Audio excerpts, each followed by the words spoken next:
Bonne journée. Si vous vous demandez s'il vaut la peine d'acheter une Kia Rio de 3e génération et quels problèmes vous pourriez rencontrer lors de son fonctionnement, alors vous êtes au bon endroit. Ainsi, l'année de fabrication d'une voiture particulière n'affecte en rien la durabilité de la carrosserie. Mais il existe des différences entre la Rio à carrosserie berline et à haillons. Sur les versions à carrosserie 5 portes, la peinture du couvercle du coffre gonfle souvent. Dans un premier temps, les concessionnaires Kia ont repeint gratuitement le couvercle du coffre dans le cadre des réparations sous garantie, puis la société coréenne a apporté les ajustements nécessaires à la technologie de peinture. Même après cela, la peinture de la Rio ne peut pas être qualifiée de point fort de ce modèle. Des éclats et des rayures apparaissent rapidement dessus. Quant à la carrosserie, elle est emboutie en acier galvanisé, sauf que du métal non galvanisé moins cher a été utilisé pour fabriquer le toit. Cela signifie que sur les premiers Rios, il sera bientôt possible de trouver des poches de corrosion dans la zone du bord du toit. De nos jours, des traces de corrosion ne peuvent être trouvées que sur les Rio mal restaurés après l'accident. Un pare-choc avant qui se détache de l'aile n'est pas toujours le résultat d'un accident. Souvent, un espace inesthétique se forme entre le pare-choc et l'aile, même après avoir roulé sur un trottoir élevé ou une congère. Et en général, après 5 à 6 ans de fonctionnement, de nombreux Rio n'ont pas l'air très soignés. À cet âge, les portes finissent par s'user, c'est pourquoi les portes commencent à grincer. Naturellement, nous ne parlons plus d'aucune fixation. Le pare-brise et les optiques avant s'usent rapidement, et les antibrouillards ont tendance à tomber spontanément de leur siège.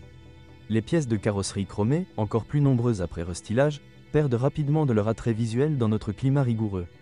La situation du salon semble encore plus triste. Il existe des cas connus où le revêtement en tissu des sièges s'est étiré et a éclaté en littéralement 3 à 4 ans d'utilisation. Dans le même temps, les cadres décoratifs du panneau avant perdent leur aspect. Souvent, le plastique autour des déflecteurs du système de ventilation, du système multimédia et du climatiseur est recouvert de petites fissures, et le plastique peint avec de la peinture argentée dure, au mieux, quelques années d'utilisation intensive. Un autre inconvénient de l'intérieur de la Kia Rio est la multitude de craquements et de grillons. Au fil du temps, les sons parasites ne font que devenir plus nombreux, après quoi la plupart des propriétaires cessent complètement d'essayer de les gérer de quelque manière que ce soit. Il n'est pas surprenant qu'à l'intérieur de nombreux Rios avec un kilométrage de 60 à 70 000 km, il semble que la voiture ait réussi à parcourir les 300 000 km. Il n'est guère possible de résoudre ce problème. La voiture a été conçue à l'origine comme une voiture très économique, les Coréens ont donc dû économiser sur la qualité des matériaux de finition. Lorsque vous achetez une Rio d'occasion, vous ne devriez certainement pas courir après les garnitures intérieures en cuir. Le soi-disant « cuir » s'est avéré n'être pas meilleur que le tissu en termes de durabilité. Le volant a causé beaucoup de problèmes aux propriétaires de Rios pré-restylés. En raison de la défaillance des unités de contrôle, les boutons tombaient souvent en panne. Sous garantie, les techniciens devaient remplacer avec une régularité enviable non seulement les unités défaillantes, mais également les commutateurs de colonnes de direction, les combinés d'instruments et même le capteur de niveau de carburant. Après la mise à jour de 2015, la situation s'est améliorée, même si les ingénieurs de Kia n'ont pas pu surmonter certains points faibles jusqu'à ce que la Rio de 3e génération soit retirée de la chaîne de production. Par exemple, même sur des exemplaires neufs, le climatiseur s'éteint souvent tout seul après avoir travaillé longtemps dans la chaleur. La raison est connue depuis longtemps, l'évaporateur est envahi par la glace. Le compresseur de climatisation lui-même s'est avéré assez doux. Une unité plus durable n'a commencé à être installée qu'après 2015.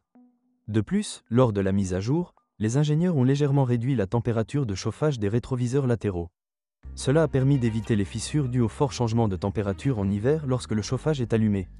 Il y a également des plaintes concernant la durabilité du moteur de chauffage.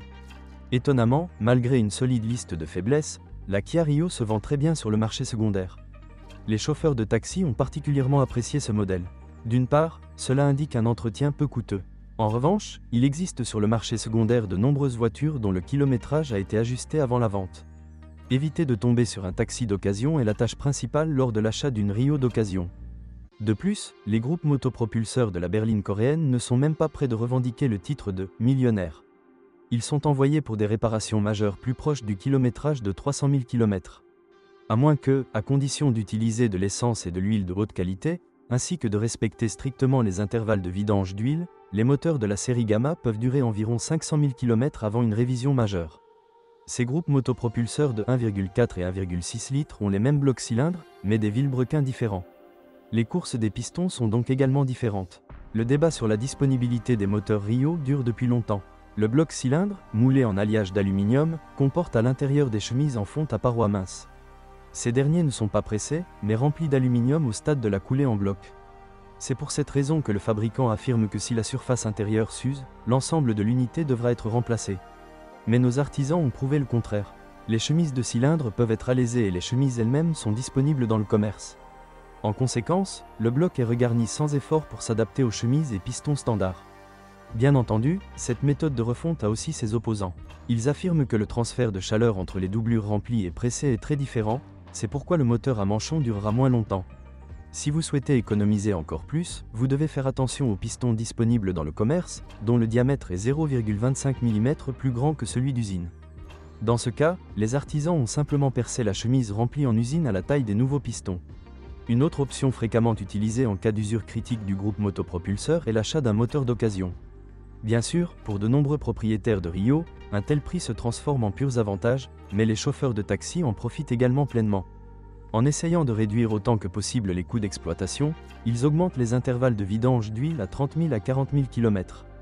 Bien sûr, cela ne mène à rien de bon, mais même dans le pire des cas, il ne sera pas difficile de remettre de l'ordre dans une Rio d'occasion. Il n'y a aucun problème avec la réparation de la culasse. Presque tous les ateliers sont prêts à entreprendre cette opération. Comment pourrait-il en être autrement si une voiture coréenne ne peut pas se vanter d'avoir un tendeur de chaîne de distribution fiable? C'est pourquoi les sauts de chaîne se produisent assez régulièrement. Le résultat du saut est triste, une collision de soupapes et de pistons. Quant à la chaîne elle-même, elle est officiellement conçue pour toute la durée de vie de la voiture. Cependant, en réalité, sa ressource dépasse rarement 150 000 km. À ce même stade, le pot catalytique doit généralement être remplacé. Si la voiture a perdu de la traction et a commencé à caler de temps en temps, vous devez immédiatement procéder à un diagnostic. Sinon, le sable céramique pénétrera inévitablement à l'intérieur du moteur, après quoi il commencera à broyer la surface intérieure des cylindres. À mesure que Rio vieillit, les joints d'huile du vilebrequin commencent à fuir.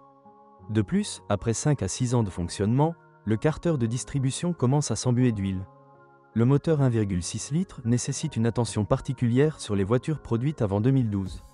Ils ont été installés avec des joints de bloc cylindre défectueux, c'est pourquoi ils peuvent se briser lors d'un parcours de plus de 100 000 km.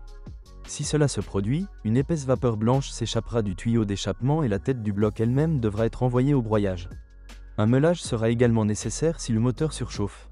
Ce n'est pas du tout difficile à faire, il vaut donc mieux ne pas lésiner sur le rinçage du radiateur tous les 2 à 3 ans. Les groupes motopropulseurs Rio aiment non seulement les températures de fonctionnement optimales, mais aussi la propreté. Il n'est pas surprenant que les propriétaires attentionnés installent eux-mêmes un joint le long du contour du compartiment moteur. N'oubliez pas non plus de remplacer le filtre à air en temps opportun et de vérifier périodiquement l'intégrité du collecteur en plastique. Tous les 50 à 60 000 km, il vaut la peine de rincer préventivement le bloc papillon des gaz. Lorsque le papillon des gaz est obstrué par des dépôts, le moteur commence à trembler au ralenti. Ce n'est pas pour rien qu'en 2017, la société coréenne a publié un nouveau micrologiciel du calculateur moteur qui a permis de réduire légèrement les vibrations. La transmission automatique est le point fort de la Kia Rio. Avant le restylage, la Rio était équipée d'une boîte de vitesse à 4 rapports, après la mise à jour, d'une boîte de vitesse à 6 rapports. Pour qu'une transmission automatique à 4 vitesses éprouvée dure 450 à 500 000 km, il est nécessaire de changer l'huile tous les 60 000 km. Heureusement, si vous disposez d'un équipement minimal et d'un trou d'inspection, vous pouvez le faire vous-même. Les ingénieurs ont fourni à la fois un bouchon de vidange et une jauge à travers laquelle l'huile est ajoutée. Pour changer l'huile d'une boîte de vitesse à 6 vitesses, vous devrez vous rendre dans un centre de service. Le gros avantage de la transmission automatique à 4 vitesses est la qualité peu exigeante de son huile de transmission et sa capacité à résister à la surchauffe. Souvent, pour éviter les chocs lors des commutations, il suffit de changer l'huile de la boîte. Redonner vie à une boîte automatique à 6 rapports ne sera pas si simple. La nouvelle boîte s'est avérée plus exigeante que la précédente et, toutes choses égales par ailleurs, elle a posé plus de problèmes. En règle générale, les joints d'huile commencent à fuir un peu après un kilométrage de 150 000 km. Le verrou du convertisseur de couple s'use également à ce stade. Mais dans l'ensemble, selon les normes modernes, la transmission automatique à 6 vitesses s'est avérée très bonne. L'essentiel est de ne pas lésiner sur un diagnostic approfondi avant d'acheter. Il ne faut pas refuser de diagnostiquer une transmission manuelle qui n'est pas considérée comme la plus puissante. Par exemple, un anneau de verrouillage du troisième pignon faible peut clairement être attribué à des défauts de conception. La rotation du roulement de l'arbre d'entrée est typique de la mécanique de la Kia Rio. En conséquence, la plupart des propriétaires de Rio équipés d'une transmission manuelle doivent reconstruire la transmission après un kilométrage de 150 à 170 000 km. Après restylage, la boîte de vitesse manuelle à 5 rapports a été remplacée par une boîte à 6 rapports. Le remplacement s'est avéré très réussi, la nouvelle box s'est avérée bien plus fiable. Bien entendu, une boîte de vitesse à 6 rapports nécessitera un réglage périodique de l'entraînement par câble d'engagement, mais ce problème ne peut pas être qualifié de grave. Il n'y a pas lieu de s'inquiéter de la butée de débrayage dont la ressource, lors de déplacements constants dans les embouteillages, n'est pas trop longue. Un nouveau roulement est très peu coûteux. Un véritable scandale a éclaté suite à la suspension de la Kia Rio et de la coplateforme Hyundai Solaris. Il s'est avéré que l'arrière de ces voitures commençait à se balancer dangereusement à grande vitesse. Par la suite, les ingénieurs ont révisé les réglages de suspension à 3 reprises avant de trouver l'équilibre optimal entre maniabilité et qualité de roulement. Les premiers propriétaires de Rio ont été confrontés non seulement à une suspension fragile, mais également à du jeu dans les roues avant. Au début, les artisans en ont imputé la responsabilité au roulement de roues, mais au fil du temps, il est devenu clair qu'il n'y était pour rien. Il s'est avéré qu'il y avait une rondelle en plastique entre le lecteur et le moyeu, conçue pour amortir le bruit. C'est cette rondelle, devenue inutilisable sur nos routes à plusieurs milliers de kilomètres, qui a été à l'origine du contre-coup. Un peu plus tard, les Coréens ont complètement abandonné la rondelle. Cependant, les roulements de roues eux-mêmes étaient effectivement très fragiles au début. Souvent, les roulements avant ne duraient que 20 à 25 000 km, les roulements arrière jusqu'à 30 000 km. En 2013, les Coréens ont commencé à utiliser d'autres roulements de roues, ce qui a eu le meilleur effet sur leur durée de vie. Mais Kia n'a eu affaire à des roulements de support de courte durée qu'en 2014. La durée de vie des amortisseurs arrière est de 80 000 km, celle des amortisseurs avant jusqu'à 100 000 km. Les bagues stabilisatrices et les extrémités de direction ont la même durée de vie. Quant aux jambes de force stabilisatrices, jusqu'en 2015, elles ont résisté à environ 50 000 km. Ce n'est qu'après le restylage qu'ils ont été véritablement bien protégés de la saleté.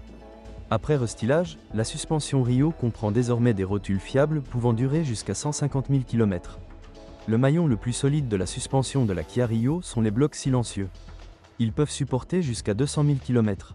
À propos, rien n'empêche l'utilisation de pièces de suspension Kia mises à jour, plus fiables, sur les voitures produites avant le restylage. Les ingénieurs de la société coréenne ont eu du mal avec la crémaillère de direction pendant très longtemps, mais elle peut encore commencer à cogner après un kilométrage de 50 000 km. La Kia Rio de 3e génération semble être une voiture très surfaite. Seuls les exemplaires sortis après restylage peuvent se vanter d'une bonne fiabilité. C'est tout à fait vrai pour le Hyundai Solaris, qui n'est pas différent du Rio sur le plan technique. La fiabilité de la suspension Rio peut être qualifiée de moyenne à la fois, et les groupes motopropulseurs ne dureront entre 300 et 350 000 km que s'il utilise une huile de haute qualité et respecte ses intervalles de remplacement. N'oubliez pas que Rio est populaire auprès des voleurs de voitures. Il existe de nombreuses voitures collatérales sur le marché secondaire. D'un autre côté, Rio et Solaris se vendent en quantité énorme. Donc avec diligence raisonnable, vous pouvez trouver un exemplaire en excellent état qui se vend à peu d'argent. Idéalement, il vaut mieux choisir une copie restylée, toutes choses égales par ailleurs, elle posera beaucoup moins de problèmes. Si vous êtes propriétaire, assurez-vous de laisser un commentaire sur cette voiture, votre avis aidera certainement les autres à choisir une voiture.